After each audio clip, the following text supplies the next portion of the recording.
First, there's no question, in my opinion, having some experience in the leadership space, this is a leadership book. You talk about a concept early on called the leadership filtration system. Put some more meat on that bone for us.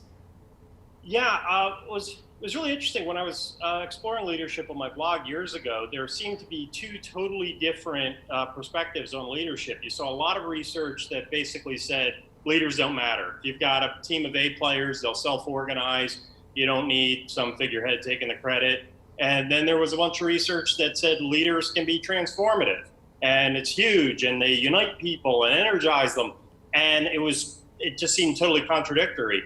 And then I stumbled upon research by Gautam Mukunda at Harvard Business School, which kind of resolved this dilemma. And leadership filtration theory basically says the reason there's that split in terms of thought is that there's actually two kinds of leaders. There's filtered and unfiltered leaders.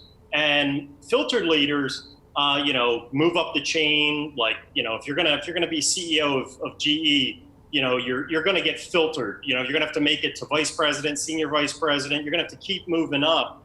And basically, by the time people get in the running for that top job, they've been so effectively filtered that they're almost indistinguishable. And that's why a lot of the research shows that leaders don't make big changes. Because again, once you move to the top of a big organization like that, they've filtered out anybody who's going to do anything wild or crazy.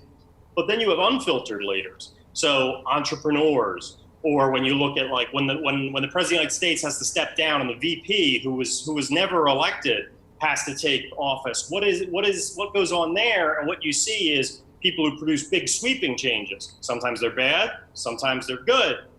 But if you look at things through that lens of filtered and unfiltered, if you've got a system that's going great, a company that's running well, you want a filtered leader who knows how the rules work and will play by them. If company's in danger, if they need to make big changes or they're in danger of going out of business, you're going to want an unfiltered leader, somebody who isn't going to play by the rules, somebody who's going to try big different things that can lead to big changes.